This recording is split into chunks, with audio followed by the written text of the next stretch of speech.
1901년 봄이 막 시작되던 무렵 일본 황실의 한 저택에서 작은 울음소리가 들려왔습니다.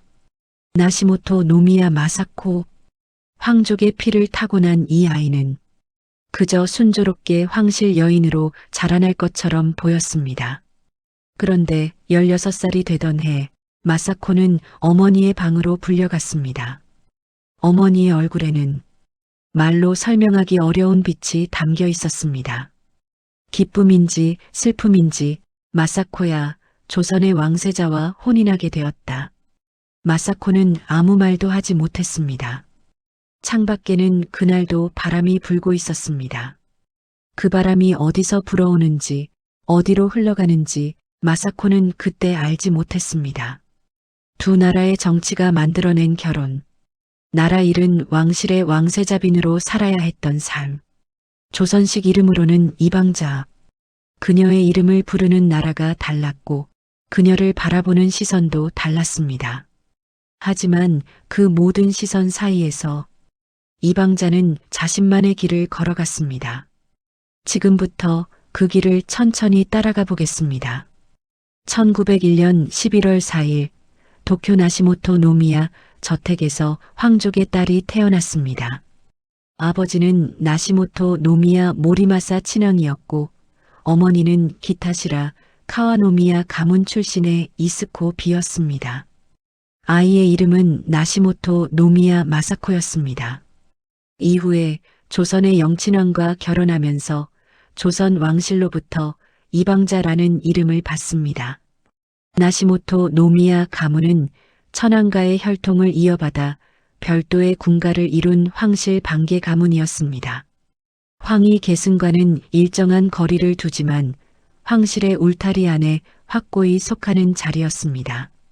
아버지 모리마사 친왕은 육군 군인 출신으로 곱고 엄격한 성품의 소유자였으며 가문의 위신을 무엇보다 중요하게 여기는 인물이었습니다.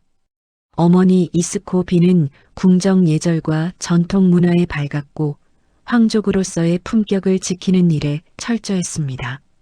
마사코는 그 두 사람 사이에서 태어난 첫째 딸이었습니다. 마사코가 태어난 1901년은 메이지 유신 이후 일본이 근대 국가의 틀을 완성해 가던 시기였습니다. 청일 전쟁과 러일 전쟁을 거치며 동아시아의 강국으로 자리를 잡아가던 일본에서 천황을 중심으로 한 황실의 권위는 국가 체제의 핵심이었습니다. 1909년 9살이 된 마사코는 가쿠슈인에 입학했습니다. 황족과 화족 자녀들만을 위한 학교였습니다. 마사코는 성실한 학생이었습니다. 어떤 과목이든 주어진 것을 꼼꼼히 따라갔으며 특히 음악에서 두드러진 재능을 보였습니다. 피아노 수업에 열심이었고 악보를 읽고 건반 위에서 소리를 만들어내는 일에 깊이 집중했습니다. 가쿠슈인의 생활은 황족 저택의 그것과 크게 다르지 않았습니다. 교복을 단정히 입은 학생들이 줄지어 교실로 들어가고 스승 앞에서는 반듯한 자세로 수업을 들었습니다. 학교 밖에서도 황족의 딸이라는 신분은 언제나 마사코 곁에 있었고 그 신분이 허락하는 범위 안에서만 생활이 이루어졌습니다. 마사코가 가쿠슈인에 입학한 이듬해인 1910년 일본은 대한제국을 합병했습니다.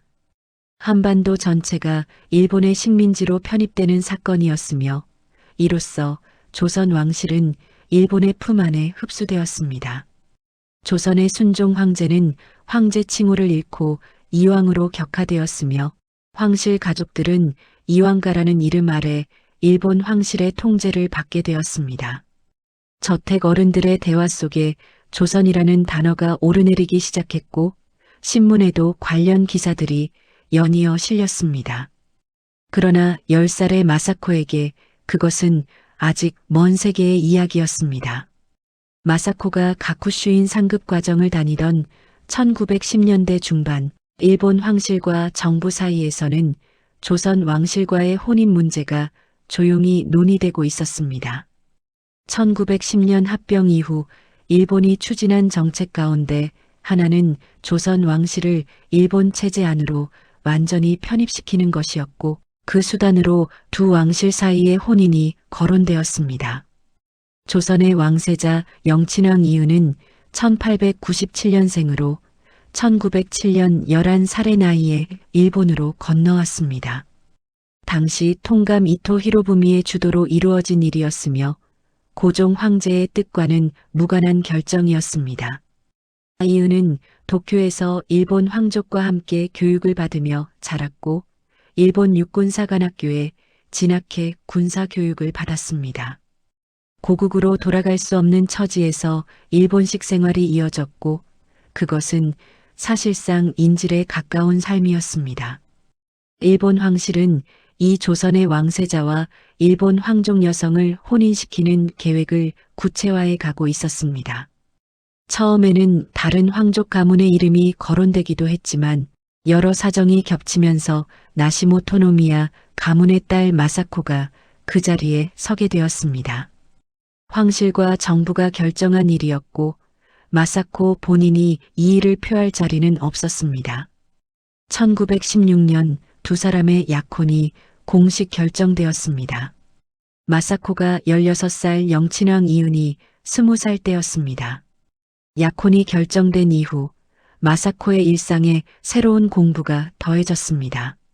조선의 언어와 왕실 예절, 풍습을 익혀야 했습니다. 스승이 조선어를 가르쳤고 조선 왕실의 의례와 생활 방식을 하나씩 설명해 주었습니다. 한 번도 가본 적 없는 나라의 언어는 발음과 문법 모두 일본어와 전혀 달랐고 왕실의 예법도 익숙하지 않은 것들이었습니다. 마사코는 그 공부를 피하거나 늦추지 않고 하나씩 받아들여 나갔습니다. 영친왕 이윤과의 만남은 약혼 이후 몇 차례 이루어졌습니다. 어른들이 마련한 형식적인 자리였습니다. 이윤은 조용하고 온화한 인상의 청년이었습니다. 고국을 떠나 오랜 세월을 일본에서 보낸 사람 특유의 절제된 분위기를 지니고 있었습니다. 두 사람은 모두 자신에게 주어진 상황 속에서 말을 아끼며 살아온 사람들이었고 짧은 만남들을 통해 마사코는 앞으로 함께 살아가게 될 사람의 윤곽을 조금씩 파악해 갔습니다. 혼인식은 1919년으로 예정되었습니다. 그러나 그 계획은 그대로 이루어지지 않았습니다.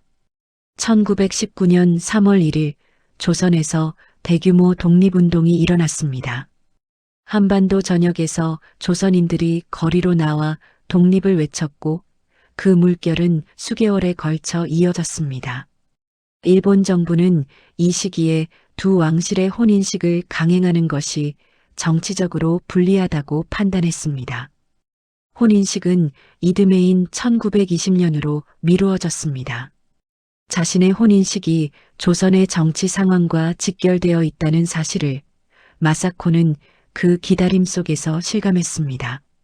앞으로 들어가게 될 세계가 매우 복잡한 역사 위에 놓여 있다는 것도 점차 분명해졌습니다. 1920년 봄이 다가오면서 혼인식 날짜가 다시 확정되었습니다. 4월 28일이었습니다. 마사코는 20살이었습니다. 나시모토 노미야 마사코라는 이름으로 살아온 20해의 시간이 마무리되어 가고 있었습니다.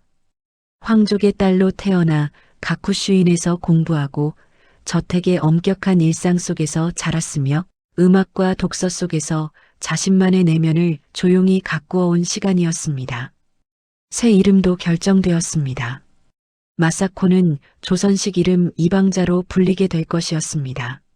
나시모토 노미야 마사코라는 이름이 끝나는 자리에서 이방자라는 이름이 시작되려 하고 있었습니다. 그 이름 안에 어떤 삶이 담기게 될지는 아직 아무도 알 수 없었습니다. 1910년 8월 29일 대한제국이 일본에 합병되었습니다. 조선이라는 나라가 지도 위에서 사라지는 순간이었습니다. 500년 넘게 이어온 조선 왕조가 끝을 맞이했고 한반도는 일본 제국의 영토로 편입되었습니다. 마지막 황제 순종은 황제 칭호를 빼앗기고 이왕으로 격하되었으며 조선 왕실은 이왕가라는 이름 아래 일본 황실의 통제를 받는 존재로 남겨졌습니다. 일본 정부가 조선을 합병하면서 풀어야 할 문제 가운데 하나는 조선 왕실을 어떻게 처리하느냐였습니다. 왕실을 완전히 해체하는 것은 조선 민중의 거센 저항을 불러올 수 있었습니다. 조선인들에게 왕실은 단순한 권력기관이 아니라 나라와 민족을 상징하는 존재였기 때문입니다. 일본 정부는 왕실을 존속시키되 실질적인 힘을 모두 빼앗고 형식만 유지하는 방식을 선택했습니다. 이 왕가에는 일정한 예우와 재산이 주어졌지만 정치적 권한은 전혀 없었습니다. 조선 왕실은 이름만 남은 채 일본 황실의 장식품으로 전락해 갔습니다. 그러나 일본 정부의 계획은 여기서 한 걸음 더 나아가고 있었습니다. 이 왕가를 일본 황실 체제 안으로 더 깊이 편입시키는 방법으로 두 왕실 사이에 혼인이 거론되기 시작했습니다. 조선 왕실의 혈통과 일본 황족의 혈통을 연결함으로써 조선 통치의 정당성을 혈연의 차원에서 강화하려는 의도였습니다. 내선일체, 곧 일본과 조선은 하나라는 정책의 논리를 왕실 혼인을 통해 가시화하려는 것이었습니다. 이 계획은 합병 직후부터 일본 황실과 정부 사이에서 구체적으로 논의되기 시작했습니다. 이 계획의 중심에 있는 인물이 영친왕 이은이었습니다.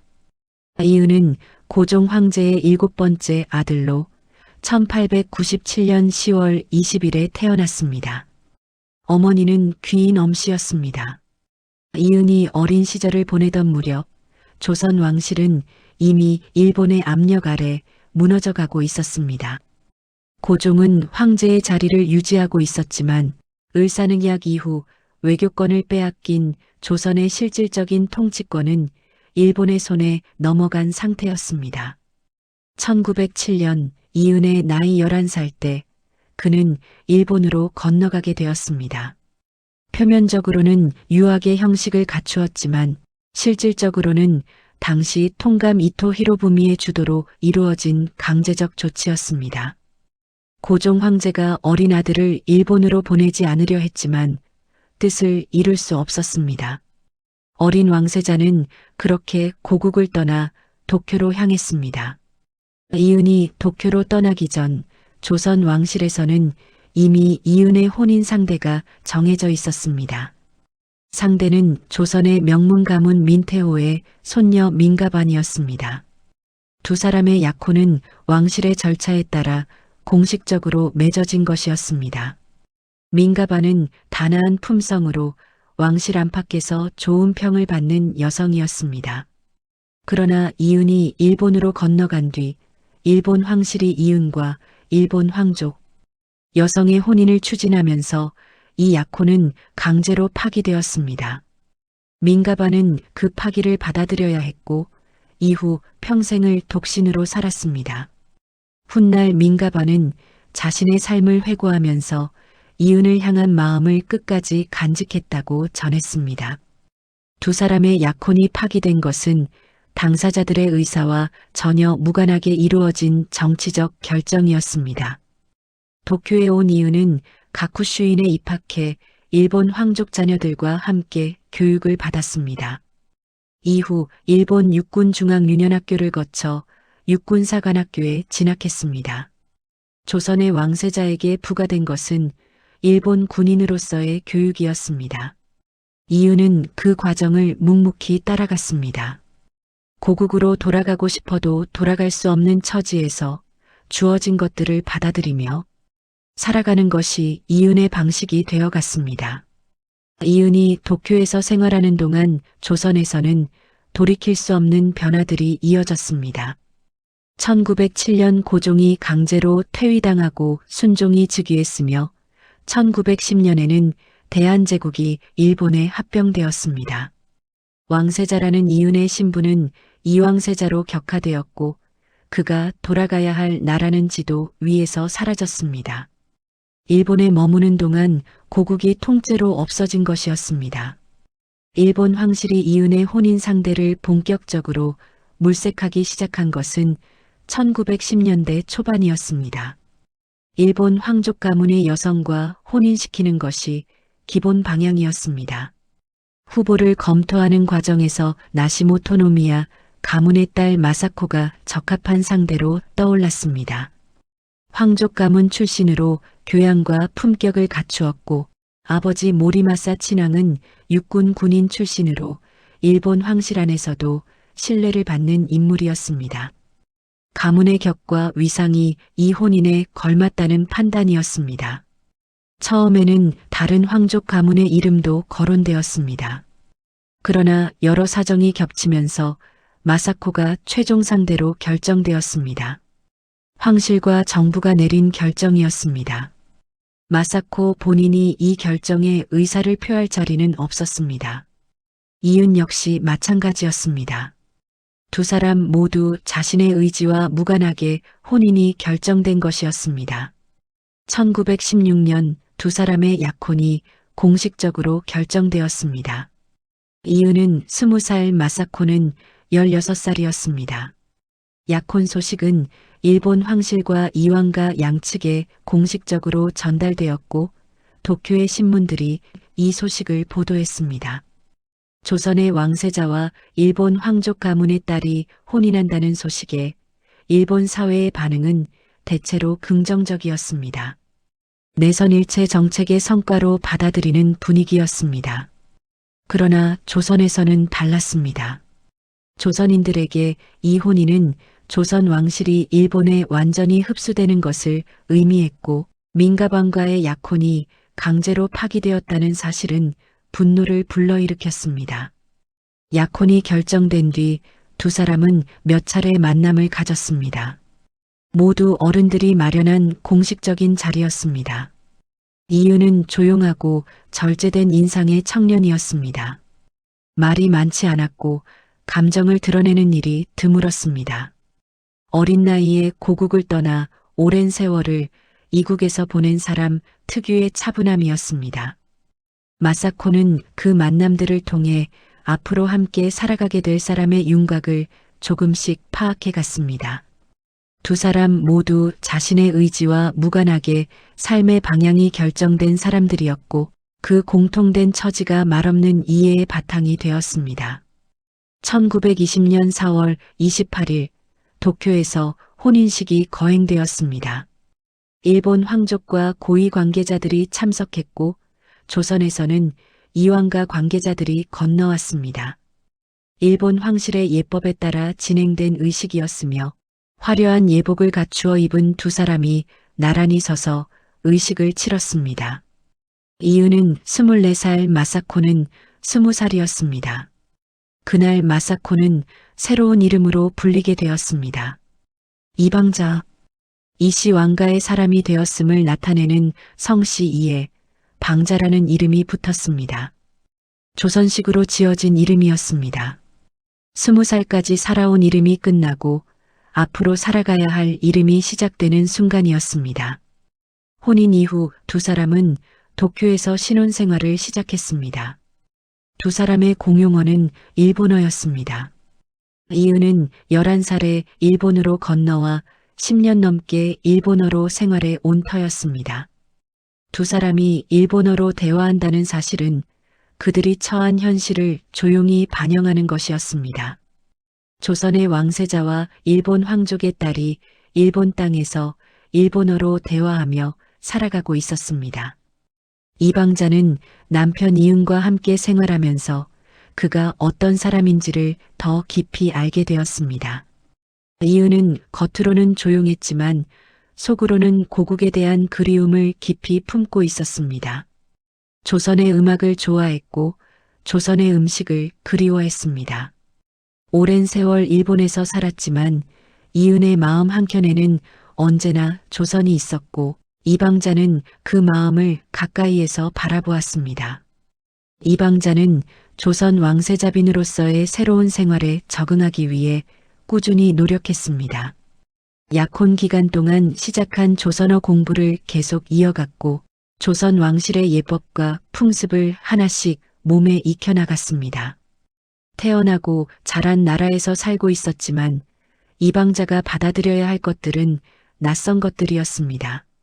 그 낯설음을 피하지 않고 정면으로 마주하며 살아가는 것이 이방자가 선택한 방식이었습니다. 혼인 이듬해 이방자에게 임신 소식이 전해졌습니다. 두 사람에게 새로운 생명이 찾아오고 있었습니다. 이윤에게는 왕세자의 대를 이을 아이였습니다. 이방자에게는 낯선 삶 속에서 자신의 자리를 조금씩 확인해주는 존재였습니다. 두 사람은 조용히 아이를 기다렸습니다. 그러나 그 기다림의 끝에 두 사람을 기다리고 있는 것이 무엇인지는 아직 알 수 없었습니다. 1920년 두 사람이 혼인을 올리던 무렵 조선 왕실은 이미 그 실체를 잃은 지 오래였습니다. 1910년 합병 이후 조선의 마지막 황제 순종은 이왕이라는 칭호로 격하된 채 창덕궁 안에 머물고 있었습니다. 왕실의 형식은 유지되었지만 그것은 일본 총독부가 허락한 범위 안에서만 존재하는 형식이었습니다. 이왕가에는 일정한 재산과 예우가 주어졌습니다. 그러나 정치적 권한은 전혀 없었고 창덕궁 밖의 세상에 영향을 미칠 수 있는 힘도 없었습니다. 일본 총독부는 이왕가의 일상을 세밀하게 관리했습니다. 이왕가 사람들이 누구를 만나고 어디를 방문하며 어떤 말을 하는지가 모두 감시의 대상이었습니다. 순종은 창덕궁 안에서 조용히 생활했고 외부와의 접촉은 철저히 제한되었습니다. 왕실 관련 행사를 치를 때도 총독부의 허가가 필요했고 행사의 규모와 형식도 총독부가 정한 기준 안에서만 가능했습니다. 이왕가에 드나드는 조선인들 역시 감시를 받았으며 왕실을 중심으로 조선인들이 결집하는 것을 막는 것이 총독부의 일관된 방침이었습니다. 창덕궁 안의 생활은 겉으로는 왕실의 격식을 유지하고 있었습니다. 나인들과 상궁들이 전통 복식을 입고 움직였고 계절마다 정해진 의례가 치러졌습니다. 그러나 그 의례를 치르는 사람들의 마음속에는 이것이 얼마나 공허한 형식인지를 알고 있다는 무게감이 깔려 있었습니다. 왕실의 일원으로 창덕궁에서 일하는 나인들과 상궁들은 나라를 잃은 왕실을 모시는 사람들이었습니다.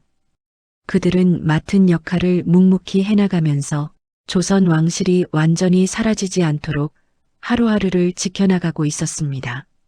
조선인들은 여전히 순종을 황제로 여기며 왕실에 대한 마음을 간직하고 있었습니다. 창덕궁 앞을 지나는 조선인들이 걸음을 늦추거나 고개를 숙이는 일이 있었고 왕실 관련 소식이 전해지면 사람들이 조용히 귀를 기울였습니다.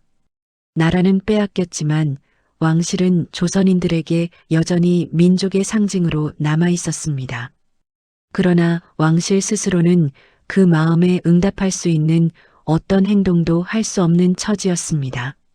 이은과 이방자의 처지도 이 구조 안에 놓여 있었습니다. 이은은 일본 육군 장교로 복무하면서 황족에 준하는 예우를 받고 있었지만 그의 신분은 일본 황족도 아니고 조선의 실질적인 왕세자도 아닌 어정쩡한 자리였습니다. 일본 황실의 울타리 안에 속해 있으면서도 그 울타리가 온전히 자신의 것이 아니라는 것을 이은 스스로 잘 알고 있었습니다. 이방자는 조선 왕세자빈이라는 이름을 가졌지만 그 이름이 실제로 무엇을 의미하는지를 살아가면서 하나씩 실감해 나갔습니다. 합병 이후 조선 왕실을 둘러싼 일본의 정책은 한 방향으로 일관되게 움직이고 있었습니다. 이왕가를 일본 황실 체제 안으로 점점 더 깊이 끌어들이면서 조선 왕실이 독자적인 상징성을 가질 수 없도록 하는 것이었습니다.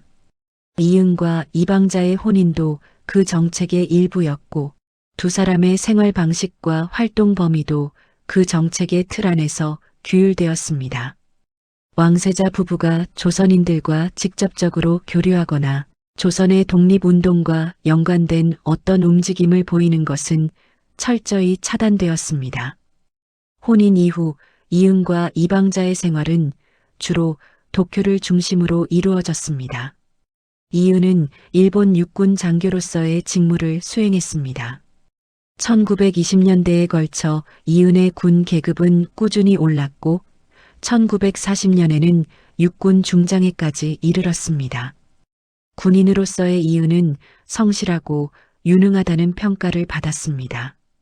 그러나 그 성실함이 자신의 선택에서 비롯된 것이었는지 아니면 주어진 처지에서 살아남기 위한 방식이었는지는 이은 스스로만 알 수 있는 일이었습니다. 이방자는 왕세자빈으로서 요구되는 공식적인 활동에 참여했습니다. 일본 황실의 각종 행사와 의식이 있을 때면 두 사람은 정해진 자리에서 정해진 역할을 했습니다. 새해 할애식, 황실 관련 경축 행사, 이왕가의 제사와 의례들이 두 사람의 공식적인 일정을 채웠습니다. 화려한 예복을 갖추어 입고 의식에 참석하는 일이 반복되었지만 그 화려함은 두 사람의 실제 처지와 거리가 있었습니다. 두 사람은 조선에도 정기적으로 방문했습니다. 이왕가의 행사가 있거나 순종과 같은 왕실 어른들을 뵙기 위한 방문이었습니다. 서울을 방문할 때는 창덕궁에 머물렀습니다. 이방자에게 창덕궁은 처음에는 낯선 공간이었습니다. 도쿄에서 자란 그녀에게 조선의 궁궐은 일본의 황족 저택과는 전혀 다른 분위기였습니다. 수백 년의 세월이 깃든 정각들이 넓은 터 위에 자리 잡고 있었고 그 사이를 오가는 나인들과 상궁들이 전통 복식을 갖추어 입고 움직였습니다. 음식도 예법도 공간의 구조도 모두 달랐습니다. 이방자는 서울 방문을 거듭하면서 조선의 예법과 풍습을 몸에 익혀 나갔습니다. 창덕궁의 나인들과 상궁들로부터 조선 왕실의 생활 방식을 배웠습니다. 절하는 방식, 어른을 대하는 말씨, 계절마다 달라지는 왕실의 의례들을 하나씩 익혔습니다. 조선 음식의 맛과 이름을 익히고 조선 옷을 입는 방식도 배웠습니다. 상궁들은 이방자에게 한복 입는 법을 가르쳐 주었고 이방자는 그것을 소홀히 하지 않았습니다. 한복을 차려입고 창덕궁의 마루 위에 앉아 있을 때 이방자는 자신이 이 세계에 조금씩 스며들고 있다는 것을 느꼈습니다. 조선어 공부도 계속 이어갔습니다. 처음에는 기본적인 대화도 쉽지 않았지만 방문을 거듭할수록 이방자의 조선어는 조금씩 나아졌습니다. 창덕궁의 상궁들은 이방자가 서툰 조선어로 말을 건넬 때마다 조용히 미소로 답했습니다. 완벽하지 않았지만 이방자가 조선어를 배우려는 노력 자체가 창덕궁 안의 사람들에게 마음으로 전해졌습니다. 일본 황족 가문에서 태어난 이방자가 조선의 언어를 익히고 조선의 예법을 몸에 새기려는 것을 지켜보면서 창덕궁의 사람들은 이방자를 조금씩 자신들의 세계 안으로 받아들이기 시작했습니다. 이유는 서울에 올 때마다 표정이 달라졌습니다. 도쿄에서는 절제되고 무표정한 편이었지만 창덕궁의 정각들 사이를 걸을 때는 무언가 다른 감정이 얼굴에 스쳤습니다. 조선의 음식을 먹을 때, 조선의 음악을 들을 때 이유는 잠시 다른 사람이 되는 것 같았습니다. 이방자는 그것을 가까이서 지켜보았습니다. 남편이 이 땅을 얼마나 그리워하는지를 말보다 그 표정이 더 솔직하게 전해주었습니다. 두 사람이 도쿄로 돌아갈 때가 되면 이은의 얼굴에는 다시 절제된 표정이 돌아왔습니다. 이방자는 그 변화를 볼 때마다 남편이 얼마나 무거운 것을 안고 살아가는지를 실감했습니다. 도쿄와 서울을 오가는 생활은 두 사람에게 두 세계 사이에서 살아가는 것이 어떤 것인지를 끊임없이 상기시켰습니다. 도쿄에서는 일본 황족 사회의 일원으로 살아야 했고 서울에서는 조선 왕실의 왕세자 부부로 행동해야 했습니다. 이은에게는 고국이지만 돌아갈 수 없는 땅이었고 이방자에게는 낯설지만 받아들여야 할 땅이었습니다. 두 사람은 그 사이 어딘가에서 각자의 자리를 찾으며 살아가고 있었습니다. 1921년 8월 18일 이방자는 첫째 아들을 낳았습니다. 아이의 이름은 이진이었습니다. 이은과 이방자에게는 더없이 기쁜 소식이었습니다. 이왕가에도 이 혼인을 주도한 일본 황실에도 경사였습니다. 이왕가의 대를 이을 아이가 태어난 것이었고 두 왕실의 혼인이 결실을 맺었다는 의미이기도 했습니다. 이방자는 처음으로 어머니가 되었습니다. 아이를 품에 안는 순간의 감정을 이방자는 훗날 회고록에서 말로 다 표현할 수 없다고 썼습니다. 낯선 이름과 낯선 언어, 낯선 왕실의 예법들을 받아들이며 살아온 시간들이 이 아이의 탄생으로 새로운 의미를 얻는 것 같았습니다. 이은 역시 아이의 탄생을 깊이 기뻐했습니다. 조선 왕실의 핏줄이 이어진다는 것은 도쿄에서 군복을 입고 살아가는 이은에게 단순한 기쁨 이상의 의미를 가지는 일이었습니다. 빼앗긴 나라의 왕세자가 아들을 얻었다는 것. 그것이 이은에게 무엇을 의미하는지를 이방자는 남편의 얼굴을 보면서 알 수 있었습니다. 이진이 태어났다는 소식은 조선에도 전해졌습니다. 조선인들 가운데는 이 소식을 기뻐한 사람들도 있었습니다. 나라는 빼앗겼지만 왕세자의 대가 이어졌다는 것에서 조선 왕실이 아직 살아있다는 작은 위안을 찾는 사람들이 있었습니다. 일본 황실과 정부도 이 탄생을 내선일체의 성과로 대대적으로 홍보했습니다. 두 왕실의 혼인이 새로운 생명으로 이어졌다는 것을 선전의 도구로 삼은 것이었습니다. 그러나 그 기쁨은 오래가지 않았습니다. 이진이 태어난 지 얼마 지나지 않아 아이의 건강에 이상이 생겼습니다. 1922년 5월 11일 이진은 태어난 지 9달 만에 세상을 떠났습니다. 사인은 급성 소화기 장애로 알려져 있습니다. 돌도 채 되지 않은 나이였습니다. 이진의 죽음을 둘러싸고 조선에서는 이야기들이 떠돌았습니다. 일본인 의사가 의도적으로 아이에게 해로운 처치를 했다는 소문이었습니다. 이방자 자신도 훗날 이 의혹에 대해 완전히 부정하지 않았습니다. 이방자는 이진이 아프기 시작할 무렵 일본인 의사가 아이에게 주사를 놓은 뒤 상태가 급격히 나빠졌다고 기억했습니다.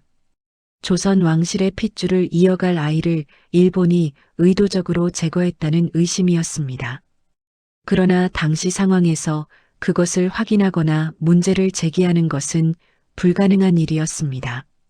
이응과 이방자는 일본 황실의 관리 아래 놓인 처지였고 그 권력 구조 안에서 의혹을 제기할 수 있는 자리에 두 사람은 서 있지 않았습니다. 이방자의 슬픔은 깊었습니다. 아이를 낳고 채 한 해도 되지 않아 그 아이를 잃는 일이었습니다. 왕세자빈으로서 감당해야 하는 공적인 역할은 계속되었고 이방자는 그 슬픔을 안으로 다스리며 일상을 이어나가야 했습니다. 이은도 말이 없었습니다. 두 사람은 각자의 방식으로 슬픔을 감당했습니다. 이진을 잃은 뒤 두 사람 사이에는 말로 표현되지 않는 무언가가 더 깊어졌습니다.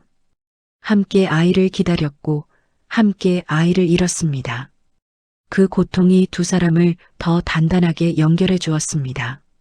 아이를 잃은 뒤에도 이은은 군 복무를 계속했고 이방자는 왕세자빈으로서의 역할을 이어갔습니다.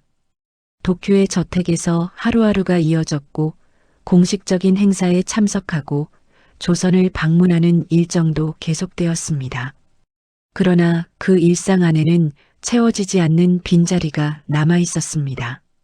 이방자는 이진이 사용하던 물건들을 오랫동안 간직했습니다. 아이의 흔적을 지워버리는 것이 이방자에게는 할 수 없는 일이었습니다. 이진을 잃은 슬픔이 채 가시기도 전에 이왕가를 둘러싼 세상은 계속 흔들리고 있었습니다.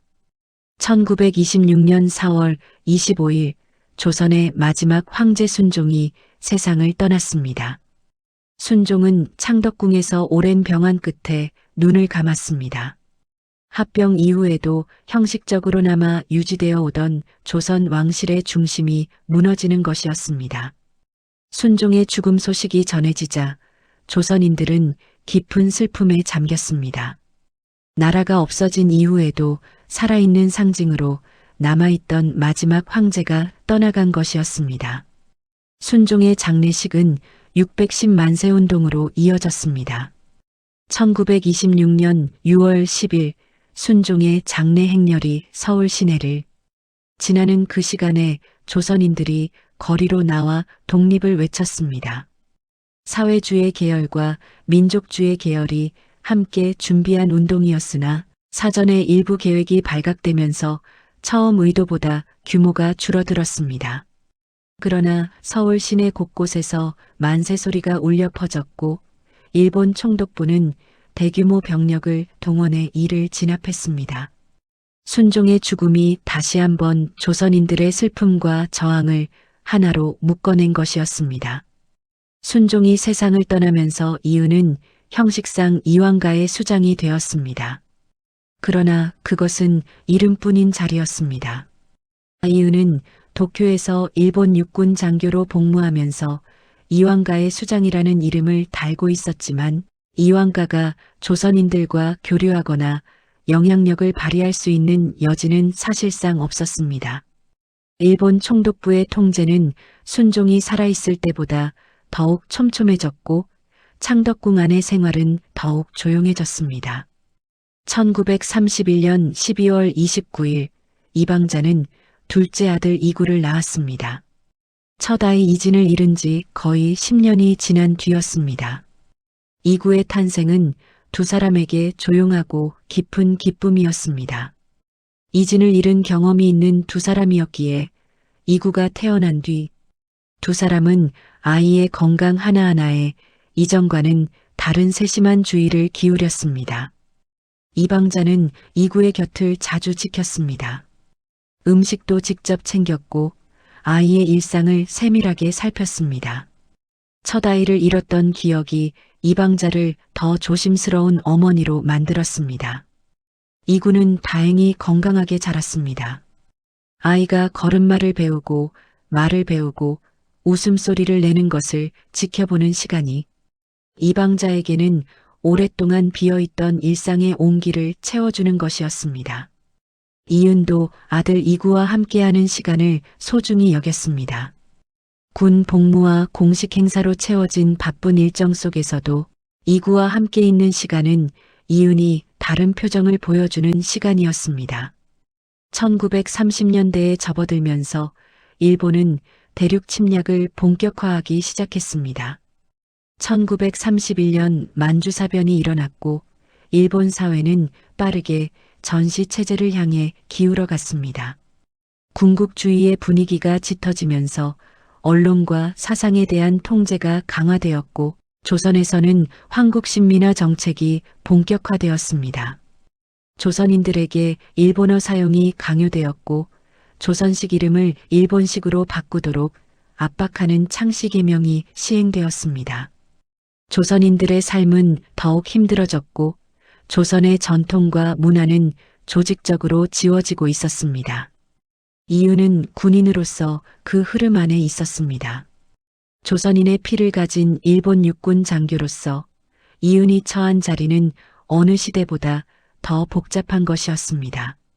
이방자는 그 복잡한 자리에 서 있는 남편 곁에서 흔들리지 않으려고 노력하며 살아갔습니다. 세상이 어떻게 흔들리든 이방자가 지켜야 할 것은 남편 이은과 아들 이구였습니다. 그 두 사람 곁에 있는 것이 이방자가 스스로에게 부여한 가장 중요한 역할이었습니다. 조선 왕실은 점점 더 작아지고 있었지만 이방자는 그 작아진 자리 안에서 자신이 할 수 있는 것을 묵묵히 이어갔습니다. 1930년대에 접어들면서 일본 사회는 빠르게 달라지기 시작했습니다.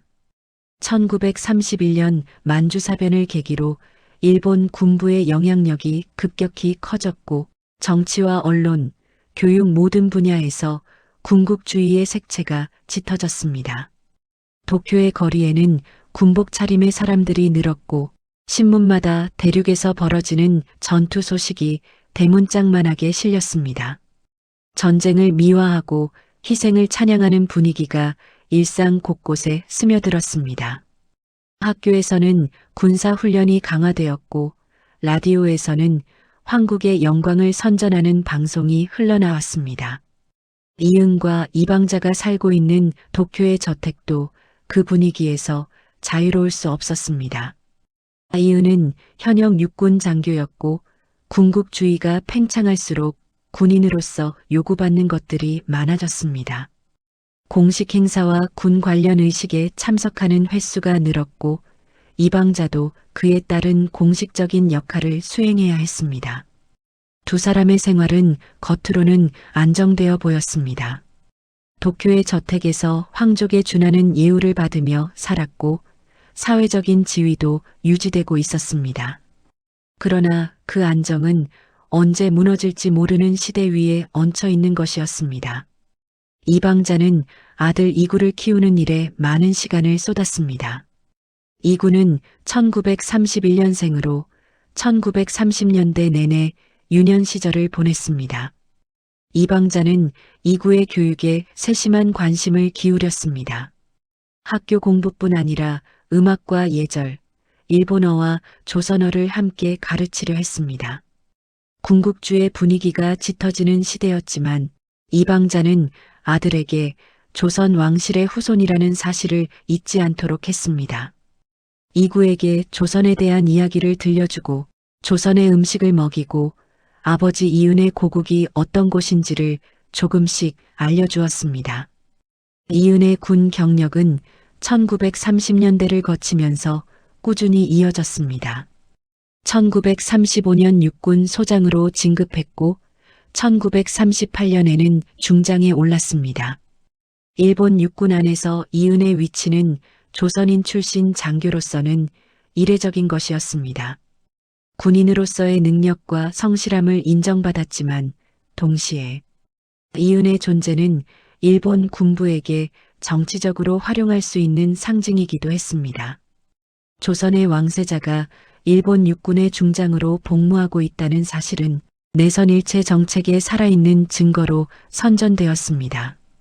그러나 이은의 내면은 그 선전과 전혀 다른 곳에 있었습니다. 군복을 입고 일본 육군의 장교로 살아가면서도 이은은 조선인이라는 자신의 정체성을 단 한 번도 잊은 적이 없었습니다. 공식 석상에서는 일본 장교로서의 역할을 수행했지만 사적인 자리에서 이은은 조선의 음악을 들으며 고국을 그리워했습니다. 조선에서 독립운동 관련 소식이 들려올 때마다 이은이 어떤 마음이었는지는 기록으로 남아있지 않습니다. 다만 이방자는 훗날 회고에서 이은이 조선에 관한 이야기가 나올 때마다 오랫동안 침묵하는 일이 많았다고 전했습니다. 이은이 처한 자리는 어느 방향으로도 온전히 설 수 없는 자리였습니다.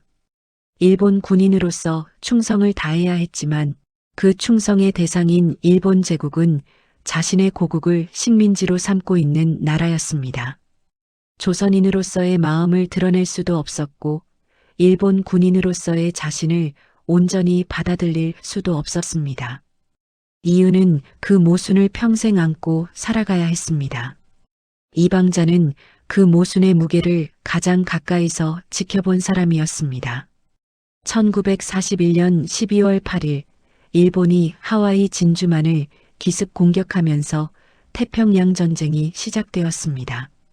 일본 사회는 전쟁 초기의 승전 소식에 흥분했습니다. 라디오에서는 말레이 반도와 필리핀, 홍콩에서의 승전 보고가 이어졌고 신문은 대동아 공영권의 건설을 선언하는 기사들로 채워졌습니다. 그러나 전쟁이 길어지면서 도쿄의 분위기는 달라지기 시작했습니다. 1942년 미드웨이 해전에서 일본 해군이 대패했고 이후 전선은 빠르게 불리하게 돌아갔습니다. 이은은 태평양 전쟁 기간 동안 일본 육군의 장교로서 복무를 계속했습니다. 전쟁이 격화되면서 군 내부의 분위기도 달라졌습니다. 전선에서의 소식이 점점 어두워졌고 본토 방어에 대한 논의가 시작되었습니다. 이은이 구체적으로 어떤 임무를 수행했는지에 대한 기록은 자세하지 않지만 그가 전쟁 내내 도쿄에서 복무했다는 것은 확인됩니다. 이방자는 전쟁이 시작된 이후 이은의 귀가가 불규칙해지고 얼굴에서 피로의 기색이 짙어지는 것을 지켜보았습니다. 이군은 태평양 전쟁이 시작될 무렵 10살이었습니다. 이방자는 전쟁의 소용돌이 속에서 아들을 키우는 어머니였습니다. 학교에서는 군사 교육이 강화되었고 아이들에게도 전쟁의 분위기가 스며들었습니다.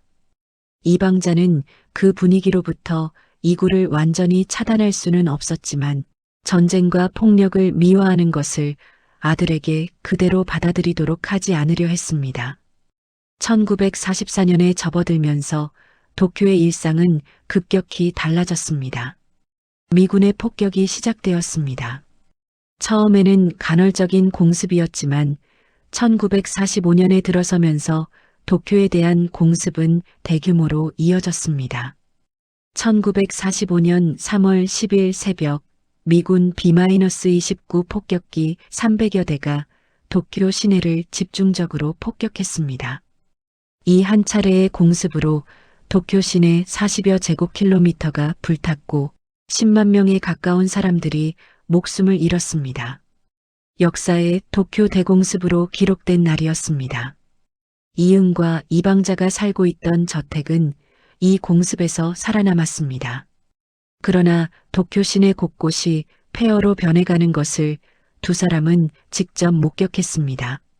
식량 배급이 시작되었고 생필품은 점점 귀해졌습니다. 황족의 준하는 예우를 받던 두 사람의 생활도 전쟁의 여파에서 벗어날 수 없었습니다. 이방자는 식량을 아끼고 살림을 줄여나가면서 전시의 생활을 이어갔습니다. 그 어느 때보다 힘든 시간이었지만 이방자는 흔들리지 않으려 했습니다. 이군은 전쟁 말기에 10대 중반이었습니다. 학교 교육은 사실상 중단된 상태였고 학생들은 군수 공장에 동원되거나 방공호를 파는 작업에 투입되었습니다. 이방자는 아들이 전쟁의 혼란 속에서 어떻게든 살아남을 수 있도록 곁에서 지켰습니다. 밤마다 공습 경보가 울렸고 두 사람은 방공호로 피신하는 일이 반복되었습니다. 그 어둠 속에서 이방자가 붙잡을 수 있는 것은 아들의 손뿐이었습니다. 1945년 8월 6일 히로시마에 원자폭탄이 투하되었습니다. 도시 하나가 한순간에 사라지는 일이 벌어졌습니다. 사흘 뒤인 8월 9일에는 나가사키에 두 번째 원자폭탄이 떨어졌습니다. 소련이 대일 선전포고를 하고 만주로 진격했습니다. 일본 제국의 붕괴는 이제 시간 문제였습니다. 1945년 8월 15일 정오, 일본 천황 히로히토의 목소리가 라디오를 통해 흘러나왔습니다. 일본이 연합국에 무조건 항복한다는 내용이었습니다. 일본 국민들은 라디오 앞에 무릎을 꿇거나 넋을 잃고 앉아 그 목소리를 들었습니다. 거리로 나온 사람들은 울음을 터뜨렸습니다. 전쟁이 끝난 것이었습니다. 이응과 이방자는 그 방송을 도쿄의 저택에서 들었습니다. 이은에게 그 순간이 어떤 것이었는지는 짐작하기 어렵습니다. 일본 육군의 중장으로 복무해온 군인으로서의 삶이 끝나는 순간이었습니다. 동시에 고국을 식민지로 삼고 있던 제국이 무너지는 순간이기도 했습니다. 이방자는 이은이 그날 오랫동안 말이 없었다고 훗날 전했습니다. 이은이 무슨 생각을 하고 있었는지 이방자는 묻지 않았습니다. 일본이 패전한 뒤 연합군 최고사령관 메가더의 지휘 아래 일본에 대한 점령 통치가 시작되었습니다. 일본 사회는 빠르게 재편되었습니다. 군국주의 체제가 해체되었고 전범 재판이 시작되었으며 새로운 헌법 체제가 준비되었습니다. 황실 제도도 근본적으로 바뀌었습니다. 1947년 시행된 새 헌법과 황실전범 개정으로 황족의 범위가 대폭 축소되었고 반개 황족 가문들은 황족의 지위를 잃게 되었습니다. 이윤 역시 이 변화에 직접적인 영향을 받았습니다. 1947년 이윤은 일본 황실과의 공식적인 연결이 끊어지면서 그동안 유지해온 황족의 준하는 지위를 완전히 잃었습니다. 일본 육군은 이미 해산된 상태였고 군인으로서의 신분도 소멸되었습니다. 조선 왕세자라는 이윤의 본래 신분은 일본 패전과 함께 사실상 의미를 잃었습니다. 조선, 곧 한반도는 일본으로부터 해방되었지만 이윤에게 돌아갈 나라는 없었습니다. 해방된 한반도는 미소 양군의 분할 점령 아래 놓여 있었고 이윤이 귀국하는 것을 허락할 정치적 상황이 아니었습니다. 지위를 잃는 것과 동시에 재산도 사라졌습니다. 일본 패전 이후 이왕가가 보유하고 있던 재산은 일본 정부에 의해 몰수되거나 귀속되었습니다. 도쿄의 저택을 비롯한 부동산, 예금과 자산들이 하나씩 손에서 빠져나갔습니다. 오랫동안 황족에 준하는 예우 속에서 유지되어 온 생활이 한꺼번에 무너지는 것이었습니다. 이방자는 살림을 대폭 줄여야 했습니다. 저택을 지키던 고용인들이 하나둘 떠났고 이방자는 그동안 하지 않아도 되었던 집안일을 직접 해야 했습니다. 나시모토 노미야 황족 가문에서 태어나 평생 황족의 예우를 받으며 살아온 이방자에게 그 변화는 단순한 경제적 어려움이 아니었습니다. 삶의 방식 자체가 뒤바뀌는 것이었습니다. 그러나 이방자는 그 변화를 피하지 않았습니다. 살림을 줄이고 직접 음식을 만들고 이구의 학비를 마련하기 위해 가진 것들을 처분했습니다. 이구는 이 시기에 10대 후반이었습니다. 전쟁이 끝난 혼란 속에서 이구가 앞으로 어떤 삶을 살아가게 될지는 아무것도 정해져 있지 않았습니다. 이방자는 아들의 교육만큼은 포기하지 않으려 했습니다. 가진 것이 줄어들어도 이구가 배움을 이어갈 수 있도록 뒷바라지하는 것이 이방자의 우선순위였습니다. 황족의 지위도 재산도 군인으로서의 신분도 모두 사라진 자리에 이은과 이방자 두 사람이 나왔습니다. 두 사람이 처음 만났을 때 가지고 있던 것들, 곧 조선 왕세자라는 이름과 일본 황족이라는 배경과 그것들이 보장해주던 삶의 형식이 모두 없어진 것이었습니다. 그러나 두 사람 사이에 남아있는 것이 있었습니다. 1920년 혼인 이후 함께 살아온 시간이었습니다. 첫 아들 이진을 함께 기다리고 함께 잃은 슬픔, 이구를 함께 키워온 나날들, 전쟁의 공습 속에서 방공호에 함께 들어갔던 밤들이었습니다. 황족의 예우도 왕세자빈의 이름도 사라졌지만 그 시간들은 사라지지 않았습니다. 이방자는 그 시간들 위해서 다음을 생각했습니다. 일본에서 더 이상 예전과 같은 삶은 불가능했습니다.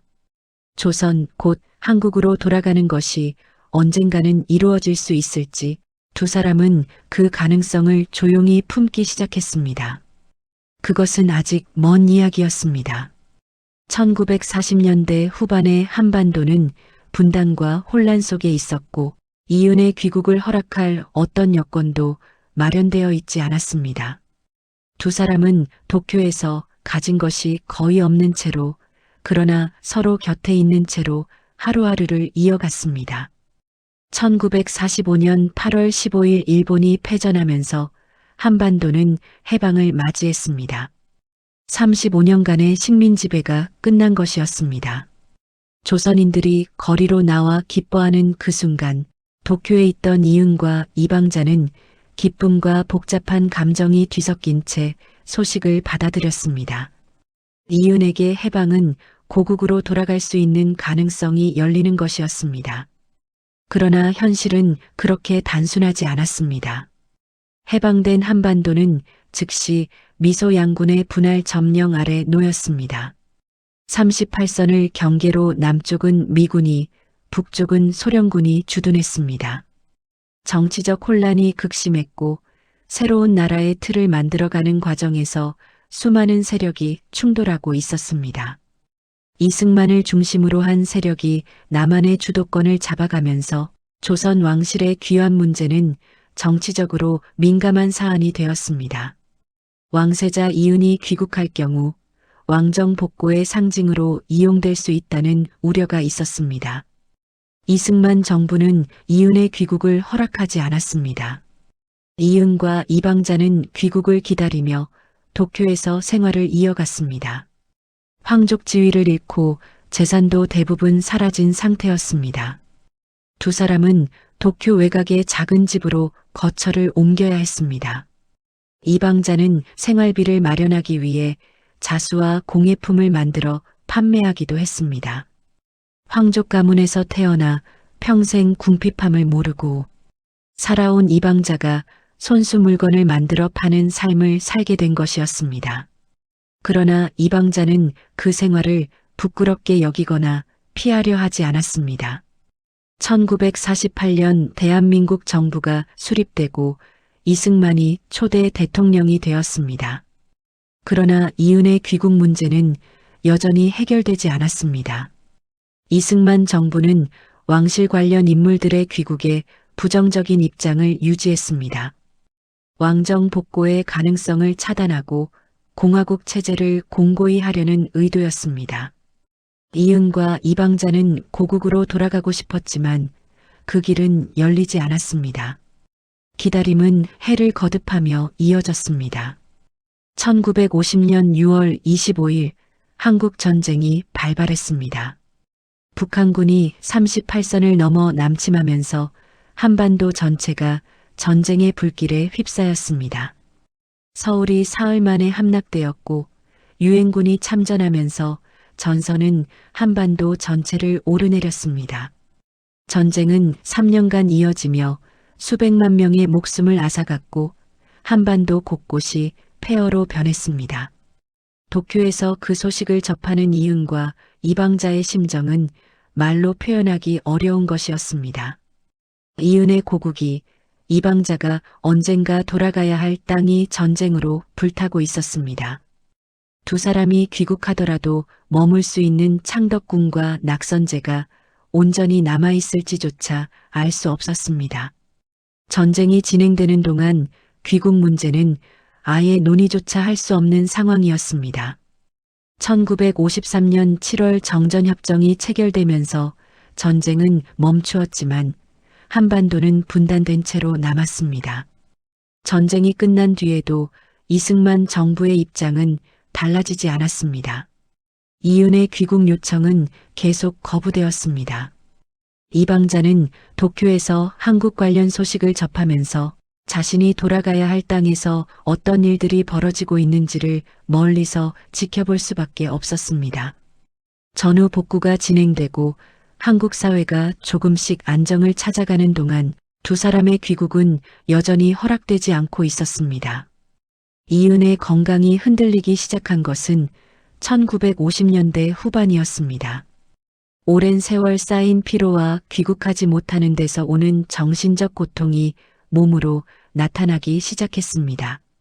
뇌혈관 질환의 증상이 나타났고 이방자는 남편의 건강을 돌보면서 귀국 문제를 더욱 절박하게 여기게 되었습니다. 이은이 고국 땅을 다시 밟을 수 있어야 한다는 것이 이방자에게는 의무이자 간절한 바람이었습니다. 귀국의 가능성이 열린 것은 1961년 516 군사정변 이후였습니다. 박정희를 중심으로 한 군사정부가 들어서면서 이황가의 귀국 문제에 대한 정부의 입장이 달라졌습니다. 박정희 정부는 이응과 이방자의 귀국을 허용하기로 결정했습니다. 다만 조건이 있었습니다. 왕실 복고와 관련된 어떤 정치적 활동도 해서는 안 된다는 것이었습니다. 이응과 이방자는 그 조건을 받아들였습니다. 두 사람은 정치적 권리를 요구하러 돌아가는 것이 아니었습니다. 고국 땅에서 살다가 고국 땅에 묻히는 것이 두 사람의 바람이었습니다. 그러나 귀국 준비가 완료되기 전에 이은의 건강이 급격히 악화되었습니다. 1963년 초 이은은 뇌혈관 질환으로 쓰러졌습니다. 의식을 잃은 채 병원에 입원한 이은을 곁에서 간호하면서 이방자는 남편이 의식이 있을 때 고국 땅을 밟게 해야 한다는 생각을 더욱 간절히 품었습니다. 귀국 준비가 서둘러 진행되었습니다. 1963년 11월 22일 이은과 이방자는 마침내 한국 땅을 밟았습니다. 이은이 처음 일본으로 건너간 1907년으로부터 56년이 지난 뒤였습니다. 이방자에게는 1920년 혼인 이후 처음으로 한국의 거주자로 돌아오는 것이었습니다. 두 사람이 귀국하던 날 김포공항에는 이들을 맞이하러 나온 사람들이 있었습니다. 이은은 의식이 온전치 않은 상태였고 이방자가 그 곁을 지키며 한국 땅에 첫 발을 내디뎠습니다. 이은과 이방자의 거처는 창덕궁 안의 낙선제였습니다. 낙선제는 조선 헌종이 1847년에 지은 건물로 창덕궁의 동쪽 구역에 자리 잡고 있었습니다. 화려하지 않고 단아한 건물이었습니다. 단청을 칠하지 않은 소박한 목조 건물이 낮은 담장으로 둘러싸여 있었고 앞마당에는 오래된 나무들이 자라고 있었습니다. 조선 왕실의 마지막 흔적이 남아있는 공간이었습니다.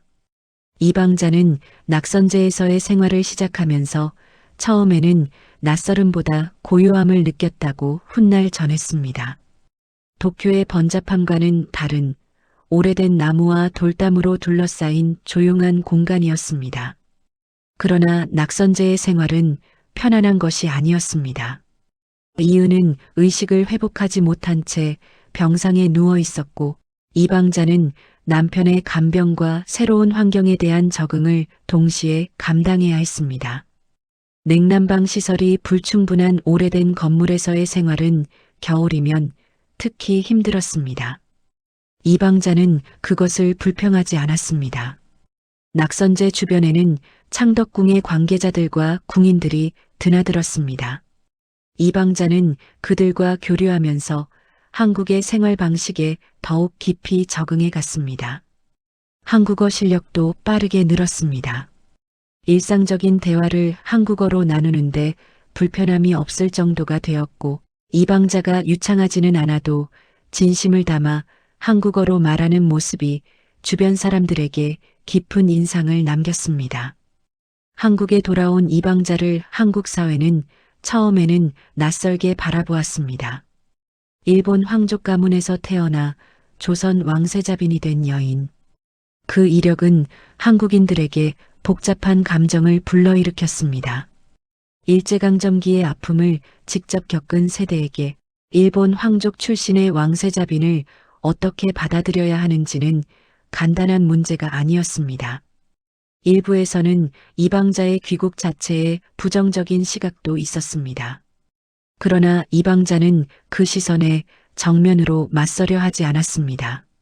말로 자신을 변명하거나 설명하는 대신 살아가는 방식으로 보여주는 것이 이방자의 방식이었습니다. 낙선제에서 소박하게 생활하면서 병상의 남편을 정성껏 간호하면서 그리고 주변 사람들과 따뜻하게 교류하면서 이방자는 조금씩 한국 사회에 자신의 자리를 만들어 나갔습니다. 처음에는 거리를 두던 사람들도 이방자의 모습을 직접 보면서 생각이 달라지는 경우가 있었습니다. 이방자가 한국 사회와 관계를 맺는 데 있어 중요한 역할을 한 것은 복지 활동이었습니다. 귀국한 지 얼마 지나지 않아 이방자는 장애 아동들의 실태를 접하게 되었습니다. 당시 한국 사회에서 장애 아동들은 제대로 된 교육과 보호를 받지 못하고 있었습니다. 국가적인 복지 체계가 갖추어지지 않은 상황에서 장애 아동을 가진 가정은 아이를 숨기거나 방치하는 경우도 있었습니다. 이방자는 그 현실을 보고 외면하지 않았습니다. 1965년 이방자는 정신지체 아동을 위한 교육시설 설립에 나섰습니다. 그것이 자명학교의 시작이었습니다. 자명학교는 정신지체 아동들이 기초적인 생활 능력과 교육을 받을 수 있도록 만들어진 시설이었습니다. 당시 한국에는 이런 아동들을 위한 전문적인 교육기관이 거의 없었습니다. 이방자는 자신이 가진 것을 최대한 활용해 이 시설을 만들고 운영하는 데 헌신했습니다. 자명학교를 시작하면서 이방자는 재원 마련에 어려움을 겪었습니다. 낙선제에서의 생활 자체가 넉넉하지 않은 상황에서 복지시설을 운영하는 것은 쉬운 일이 아니었습니다. 이방자는 일본에 있는 지인들에게 도움을 요청하고 한국에 뜻있는 사람들로부터 후원을 받으면서 시설을 꾸려나갔습니다. 이방자가 직접 아이들을 찾아가 돌보는 모습이 알려지면서 주변의 도움도 조금씩 모이기 시작했습니다. 1965년에는 명의원을 설립했습니다. 명의원은 지적장애 아동들을 위한 생활시설이었습니다. 교육뿐 아니라 일상적인 생활 전반을 지원하는 시설로 갈 곳 없는 장애 아동들이 머물 수 있는 공간이었습니다. 명의원이라는 이름은 이방자가 직접 지었습니다. 밝고 빛나는 곳이라는 뜻을 담은 이름이었습니다. 아이들이 세상의 빛을 받지 못하는 자리에 있더라도 이 시설 안에서만큼은 밝게 살아갈 수 있기를 바라는 마음이었습니다. 1966년에는 자해학교를 설립했습니다. 자해학교는 지체장애 아동들을 위한 특수학교였습니다. 몸이 불편한 아이들이 교육을 받을 수 있는 환경을 만드는 것이 자해학교의 목적이었습니다. 이방자는 자해학교 설립을 위해 직접 발로 뛰었습니다. 교사를 구하고 시설을 마련하고 운영 방식을 고민하는 일들을 이방자는 나이에 관계없이 직접 나서서 했습니다. 자해학교가 문을 열었을 때 이방자의 나이는 60을 훌쩍 넘어 있었습니다. 이방자의 복지 활동은 점차 한국 사회에 알려지기 시작했습니다. 처음에는 조선 왕세자빈이라는 이름이 사람들의 관심을 끌었지만 시간이 지나면서 사람들이 주목하는 것은 그 이름이 아니라 이방자가 실제로 하는 일이었습니다. 낙선제에서 소박하게 생활하면서 장애 아동들의 교육과 복지를 위해 자신이 가진 것을 쏟아붓는 노년의 여인. 그 모습이 한국인들의 마음을 움직였습니다. 이방자를 만난 사람들은 그녀가 아이들과 함께할 때 보이는 표정에 대해 이야기했습니다. 왕세자빈으로서의 격식을 갖춘 자리에서와 달리 장애 아동들 곁에 앉아 있을 때 이방자의 얼굴에는 다른 빛이 있었습니다. 말이 통하지 않아도 아이가 웃음을 보여주면 이방자도 함께 웃었습니다. 손을 잡고 이름을 불러주고 아이의 눈높이에서 마주 앉는 것이 이방자의 방식이었습니다. 이방자가 복지 활동을 이어가는 동안 병상의 이유는 낙선제에 누워 있었습니다. 이방자는 아이들을 돌보는 일과 남편을 간호하는 일을 함께 감당했습니다. 쉬운 삶이 아니었습니다. 그러나 이방자는 그 삶을 자신이 선택한 것으로 받아들이며 살아갔습니다. 왕세자빈이라는 이름도 일본 황족의 딸이라는 배경도 그 자리에서는 아무 의미가 없었습니다. 이방자는 그저 아이들 곁에 있는 한 사람이었습니다. 1970년 5월 1일 영친왕 이윤이 낙선제에서 세상을 떠났습니다. 1907년 11살의 나이에 고국을 떠난 뒤 56년 만에 돌아와 7년을 더 살다 간 것이었습니다. 의식을 잃은 채로 보낸 마지막 7년 동안 이윤의 곁에는 언제나 이방자가 있었습니다. 이윤은 고국 땅에서 눈을 감았습니다. 그것만으로도 이방자에게는 다행이었습니다. 남편을 떠나보낸 뒤 이방자는 낙선제에 홀로 남았습니다. 그러나 이방자의 하루는 멈추지 않았습니다. 자명학교와 명의원, 자해학교의 아이들이 이방자를 기다리고 있었습니다. 이윤이 떠난 뒤에도 이방자는 복지 활동을 이어갔습니다. 오히려 남편의 부재가 이방자를 더욱 활동에 집중하게 만들었는지도 모릅니다. 아이들 곁에 있는 시간이 이방자에게는 살아가는 이유가 되었습니다. 한국에 돌아온 지 10년이 넘어가면서 이방자를 바라보는 한국 사회의 시선은 처음과 많이 달라져 있었습니다. 조선 왕세자빈이라는 이름보다 장애 아동들을 위해 헌신하는 노인으로서의 이방자가 사람들의 기억에 자리 잡기 시작했습니다. 이방자가 원한 것이 바로 그것이었는지도 모릅니다. 낙선제에서의 생활은 검소했습니다.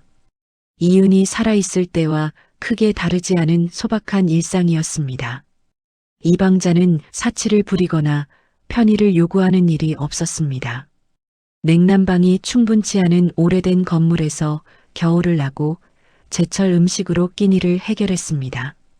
복지시설 운영에 필요한 재원을 마련하는 것이 이방자에게는 개인적인 편의보다 언제나 앞서는 일이었습니다.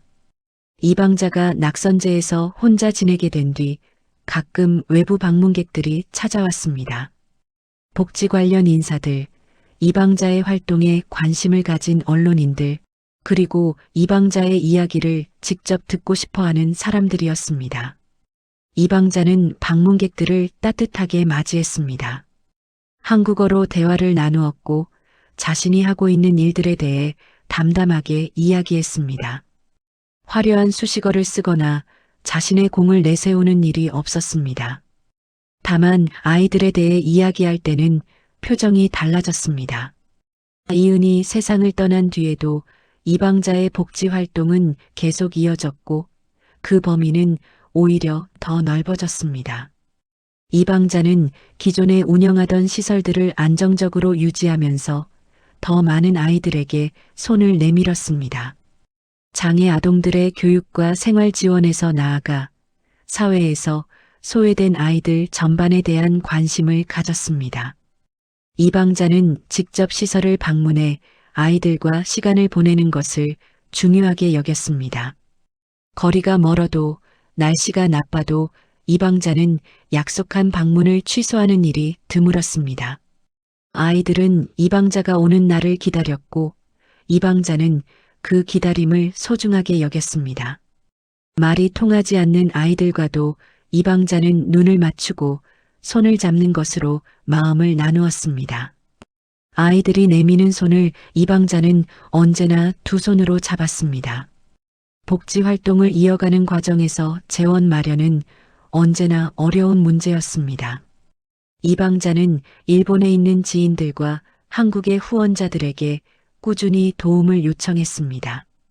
이방자의 이름이 알려지면서 후원이 조금씩 늘었지만 시설을 운영하는데 충분한 경우는 드물었습니다. 이방자는 부족한 재원을 메우기 위해 개인 소장품을 처분하기도 했습니다. 자신이 가진 것을 내어놓는 일을 이방자는 주저하지 않았습니다. 이방자의 활동이 알려지면서 한국 사회의 반응이 달라지기 시작했습니다. 귀국 초기에 이방자를 향한 시선에는 경계심과 거리감이 섞여 있었습니다. 일제강점기의 기억이 생생한 사람들에게 일본 황족 출신의 왕세자비는 복잡한 감정을 불러일으키는 존재였습니다. 그러나 이방자가 한국에서 살아가는 방식을 직접 보면서 그 감정은 조금씩 달라졌습니다. 화려한 생활을 누리거나 과거의 지위를 내세우는 대신 낙선제에서 소박하게 살면서 장애 아동들을 위해 헌신하는 이방자의 모습은 사람들의 선입견을 흔들었습니다. 이방자가 서툴지만 진심을 담아 한국어로 말할 때, 아이들 곁에 무릎을 꿇고 앉아 눈을 맞출 때 사람들은 이방자를 출신이나 이름이 아니라 한 사람으로 바라보기 시작했습니다. 1970년대와 1980년대를 거치면서 이방자는 한국 사회에서 존경받는 인물로 자리매김했습니다. 여러 사회단체와 복지기관에서 이방자의 활동을 인정하고 지원하는 움직임이 생겼습니다. 한국 정부는 이방자의 공적을 인정해 1981년 국민훈장 모란장을 수여했습니다. 이방자는 그 자리에서도 자신보다는 아이들 이야기를 먼저 꺼냈습니다. 이방자의 아들 이구는 1931년생으로 부모와는 다른 삶의 경로를 걷고 있었습니다. 이구는 어린 시절을 도쿄에서 보낸 뒤 미국 매사추세츠 공가대학교, 곧 MIT에서 건축을 공부했습니다. 1959년에는 미국인 여성 줄리아 멀록과 결혼했습니다. 조선 왕실의 마지막 혈통이 미국인과 혼인하는 것이었습니다. 두 사람은 미국에서 생활하다 한국으로 돌아왔지만 결혼 생활은 순탄하지 않았습니다. 이구와 줄리아는 결국 이혼했습니다. 이구는 한국과 일본을 오가며 생활했습니다. 건축가로서의 활동을 이어가면서도 조선 왕실의 마지막 후손이라는 사실이 가져다주는 무게를 평생 안고 살았습니다. 이방자는 아들의 삶을 곁에서 지켜보았습니다. 이구가 어떤 선택을 하든 이방자는 그 옆에 있으려 했습니다. 아들이 힘든 시간을 보낼 때 이방자는 말보다 함께 있는 것으로 곁을 지켰습니다. 이구가 낙선제에 머물던 시기에는 모자가 함께 낙선제에서 생활하기도 했습니다. 오래된 궁궐 건물 안에서 조선 왕실의 마지막 두 사람이 살아가는 모습이었습니다. 이방자는 그 시간을 소중히 여겼습니다. 이윤을 잃은 뒤 가장 가까이 남아있는 가족이 이구였습니다. 1980년대에 들어서면서 이방자의 건강도 예전 같지 않았습니다. 나이가 80을 향해 가고 있었고 오랜 세월 무리하게 활동해 온 몸이 신호를 보내기 시작했습니다. 그러나 이방자는 건강이 허락하는 한 활동을 멈추지 않았습니다. 시설 방문의 횟수를 줄여야 할 때도 이방자는 완전히 발걸음을 끊지는 않았습니다. 아이들이 기다리고 있다는 것을 이방자는 언제나 기억하고 있었습니다. 1980년대의 한국은 빠르게 변화하고 있었습니다. 경제 성장이 이어지면서 사회 전반의 생활 수준이 높아졌고 복지에 대한 사회적 관심도 조금씩 커지고 있었습니다. 장애인 복지 분야에서도 국가적인 지원이 확대되기 시작했습니다. 이방자가 수십 년 전 혼자 시작했던 일들이 이제는 사회 전체가 함께 감당해야 할 과제로 인식되기 시작한 것이었습니다. 이방자가 씨앗을 뿌린 자리에서 더 큰 나무가 자라고 있었습니다. 이 시기에 이방자의 삶을 기록하려는 움직임도 있었습니다. 이방자는 자신의 삶에 대해 인터뷰에 응하고 회고록 작업에도 참여했습니다. 이방자의 회고는 화려하거나 극적인 것이 아니었습니다. 사실을 담담하게 전하는 방식이었습니다. 기쁜 일과 슬픈 일을 같은 무게로 이야기했고 자신을 피해자로 묘사하거나 영웅으로 포장하는 것을 피했습니다. 이방자의 회고 속에서 가장 자주 등장한 것은 아이들 이야기였습니다. 이방자가 한국에서 살아가면서 남긴 것들을 역사적으로 평가하는 시각은 다양합니다. 일본 황족의 딸로 태어나 정치적 목적의 혼인으로 조선 왕세자빈이 된 삶은 개인의 의지와 무관하게 시대와 권력에 의해 결정된 것이었습니다. 그 삶 자체를 어떻게 평가하느냐에 대해서는 지금도 다른 시각이 존재합니다. 그러나 이방자가 한국에 돌아온 뒤 살아간 방식, 특히 장애 아동들을 위해 헌신한 활동은 시각의 차이를 넘어서 많은 사람들에게 인정을 받았습니다. 그것은 왕세자빈이라는 이름이 만들어낸 것이 아니었습니다. 이방자라는 한 사람이 선택한 것이었습니다. 아무도 강요하지 않았고 그렇게 해야 할 의무도 없었습니다. 이방자는 스스로 그 길을 걸었습니다. 조선 왕실의 마지막 왕세자빈이라는 이름은 이방자가 태어날 때부터 가지고 있던 것이 아니었습니다. 16살에 약혼이 결정되고 20살에 혼인을 올리면서 얻게 된 이름이었습니다. 그러나 이방자는 그 이름을 자신의 것으로 받아들이고 그 이름에 어울리는 삶을 살려 했습니다. 나라 잃은 왕실의 왕세자빈이 할 수 있는 것이 무엇인지를 이방자는 아이들 곁에서 찾았습니다. 1989년 봄, 이방자의 건강이 급격히 나빠졌습니다. 낙선제에서 생활하는 것이 어려워졌고 병원을 오가는 날이 많아졌습니다. 이구가 어머니 곁을 지켰습니다. 이방자는 병상에서도 아이들을 걱정했습니다. 시설이 잘 운영되고 있는지, 아이들이 제대로 돌봄을 받고 있는지를 주변 사람들에게 물었습니다. 1989년 4월 30일 이방자는 낙선제에서 숨을 거두었습니다. 향년 88살이었습니다. 1901년 도쿄에서 태어나 1989년 서울에서 생을 마감했습니다. 88년의 삶이었습니다. 일본 황족의 딸로 태어나 조선 왕세자빈이 되고 일본에서 긴 세월을 보낸 뒤 한국으로 돌아와 복지 활동에 헌신하다 한국 땅에서 눈을 감은 것이었습니다. 이방자의 장례는 구왕실의 예에 따라 치러졌습니다. 장지는 남편 이윤이 잠들어 있는 경기도 남양주의 영원이었습니다. 1920년 도쿄에서 나란히 서서 혼인의식을 올렸던 두 사람이 69년이 지나 같은 땅에 나란히 잠들었습니다. 이방자가 세상을 떠난 뒤 그녀가 설립하고 운영했던 복지시설들은 계속 이어졌습니다. 이방자 혼자 시작한 일들이 이제는 여러 사람들의 손으로 이어져 나가고 있었습니다. 이방자가 뿌린 씨앗이 그녀가 없는 자리에서도 자라고 있었습니다. 이방자의 삶을 한 문장으로 요약하는 것은 쉽지 않습니다. 그 삶이 너무 많은 시대를 가로질렀고 너무 많은 이름을 지나쳤기 때문입니다. 나시모토 노미야 마사코로 태어나 이방자로 살았습니다. 일본 황족의 딸로 시작해 조선 왕세자빈으로 살았습니다. 모든 것을 잃은 자리에서도 곁에 있는 사람들을 위해 살았습니다. 낙선제는 지금도 창덕궁 안에 서 있습니다.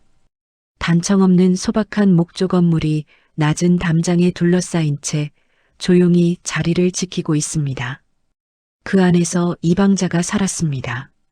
아침이면 일어나 아이들을 향해 걸어 나갔고 저녁이면 돌아와 하루를 마쳤습니다. 그 발걸음들이 쌓여 이방자의 삶이 되었습니다.